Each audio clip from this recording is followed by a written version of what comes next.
मैं आपको बताना चाहूँगी मोदी केयर एक ऐसा बिजनेस है जिसमें आपकी कोई इन्वेस्टमेंट नहीं है, कोई लॉस नहीं है, कोई बॉस नहीं है। ये घर से हो सकता है, इसे लेडीज कर सकती है, इसे जेंट्स कर सकते हैं और इसके अंदर आपका कोई टाइम बाउंडेशन नहीं है। इसको आप पार्ट टाइम भी कर सकते हैं, इसको आप फुल टाइम भी कर सकते हैं। अगर आप लोगों से प्यार करते हैं, अगर लोगों का आप हेल्प करना चाहते हैं तो उसके लिए बहुत बड़ा जरिया है मोदी केयर।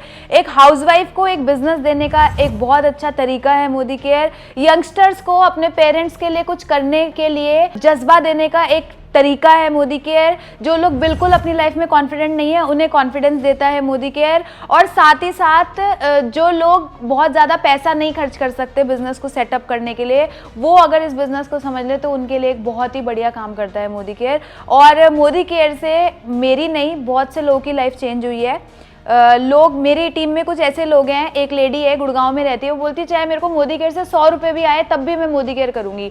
तो मैंने उनसे पूछा ऐसी क्या बात है दीदी, सारा दिन लेडीज का यही होता है, घर में वो अपने गाउन वाउन में घूमती रहती हैं, अपने घर के काम देखती हैं, लेकिन वो कहती हैं कि जब मोदी केयर की मीटिंग्स में जाना होता है, लोगों से मिलने जाना होता है, तो जो मेरे सूट इतने सारे रखे हैं जो मैंने खरीद रखे हैं उनको पहन के तैयार होकर जब मैं मीटिंग में जाती हूँ तो मेरे एक अच्छा मुझे कॉन्फिडेंस बिल्डअप होता है। तो मोदी केयर करने के बहुत सारी चीज़ें हैं मोदी केयर के अंदर।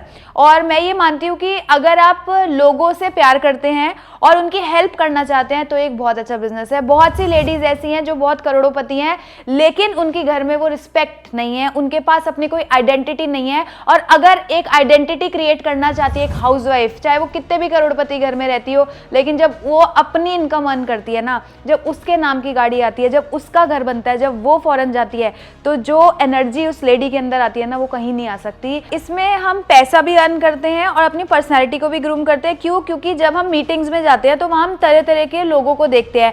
कोई स्टूडेंट वहाँ पे मिलता है हमें, कोई जॉब वाला मिलता है, कोई हाउसवाइफ मिलती है, कोई और बिजनेस प्रोफाइल का बंदा मिलता है, कभी हमें कोई इंजीनियर मिलता है, कोई डॉक्टर मिलता है, हर तरीके के लोग मिलते हैं। तो जब हम उन्हें सुनते हैं, उनकी बातों को सुनते हैं, तो हमारे अंदर ना बहुत ज़्यादा कॉन्फिडेंस बिल्डअप होता है उन्हें देख देख के। और जब हम 10 बार बोलते हैं ना, जैसी संगत वैसी रंगत हो जाती है। तो इसका ये बहुत बड़ा एग्जाम्पल है। अगर हम अच्छे लोगों के साथ जो अपने लाइफ में कुछ प्रोडक्टिव करना चाहते हैं, उन लोगों के साथ अगर हम रहेंगे तो हम भी प्रोडक्टिव बन जाएंगे, हम में भी एनर्जी आ जाएगी, हम भी उनके कॉन्फिडेंस को देख के अपने अंदर कॉन्फिडेंस लाएंगे। लेकिन हम अगर नालायकों के साथ रहेंगे तो हमारे अंदर भी नालायकपना आ जाएगा। बोलते हैं कि अगर आप 2 महीने तक किसी शराबी के साथ रह लो तो आप शराब पीना चालू कर दोगे। आप 2 महीने तक किसी अमीर इंसान के साथ रहना चालू कर दो तो आपकी अमीरी की सोच बनना चालू हो जाएगी। अगर आप किसी 3rd क्लास बंदे के साथ रहना चालू कर दो जिसके लाइफ में कुछ गोल ही नहीं है, वो सिर्फ वेला घूमता है, लोगों के लिए नेगेटिव टॉक्स करता है, तो आप भी वैसे ही हो जाओगे।